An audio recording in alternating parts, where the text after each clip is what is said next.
Hello friend, welcome to my channel mix video tube. मैं हूं आपका होस्ट शहजाद अंजम। बिस्मिल्लाहिर्रहमानिर्रहीम। अस्सलाम वालेकुम दोस्तों, उर्दू की एक नई वीडियो के साथ मैं आप लोगों के सामने हाजिर हूं। दोस्तों, आज की वीडियो में मैं आप लोगों को बताऊंगा कि जो लोग सऊदी अरब में रह रहे हैं उनके लिए एक बहुत बड़ी खुशखबरी है, जो मैं आप लोगों के साथ आज मुकम्मल डिटेल से शेयर करूंगा।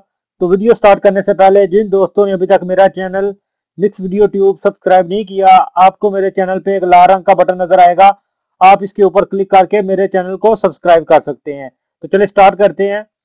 हाँ तो दोस्तों, इधर स्टार्टिंग में मैं आपको बताता चलूं कि जो लोग भी सऊदी अरब में रह रहे हैं उनको पता होगा कि वो जब भी अपने मोबाइल में कोई भी कार्ड लोड करते हैं तो उसमें उनको अपना इकामा नंबर या रकम हदूद जो है वो कार्ड जैसे ही लोड करते हैं कार्ड के नंबर के साथ वो भी लिख के डायल करना पड़ता था। तो ये जो पाबंदी थी ये अब खत्म हो रही है, सऊदी हुकूमत ने ऐलान किया है। ये अभी मैं आपको न्यूज पढ़ के सुनाता हूँ।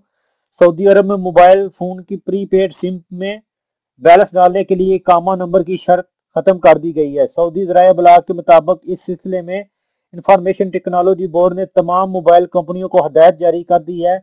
बोर्ड ने एलामिया जारी करते हुए कहा है कि तमाम मोबाइल सार्फिन को बैलेंस डालने के लिए मुल्क में मुकीम गैर मुल्कियों को इकामा नंबर और शहरियों को सऊदी शनाख्ती कार्ड का नंबर डालने की जरूरत नहीं होगी। इस फैसले पर अमल दरामद 26 सफर से होगा। ये मैं आपको बताऊं कि ये अरबी की उन्होंने डेट दी हुई है कि इस जो ये फैसला आया है इसके ऊपर अमल दरामद जो है वो 26 सफर को होगा, और जो इंग्लिश की डेट है वो 15 नवंबर बन रही है। यानी 15 नवंबर के बाद अगर 16 नवंबर को कोई भी आदमी कार्ड लोड करेगा तो उसको इकामा नंबर नहीं डालना पड़ेगा।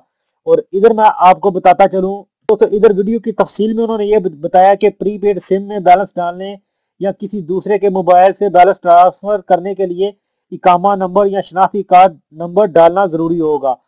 यानी अगर आप अपनी मोबाइल की सिम पे बैलेंस ट्रांसफर करते हैं, आप किसी दूसरे आदमी को बैलेंस ट्रांसफर करते हैं, तो उसको ट्रांसफर उसी वक्त मसूल होगा जब वो इकामा नंबर डालेगा। यानी ट्रांसफर के लिए ये शर्त खत्म नहीं हुई, ये सिर्फ अगर आप कार्ड लोड करेंगे तो उसके लिए ये शर्त खत्म हुई है। तो दोस्तों, ये एक अच्छी न्यूज थी जो मैंने सोचा आप लोगों के साथ शेयर करूं। उम्मीद है आपको वीडियो पसंद आई होगी।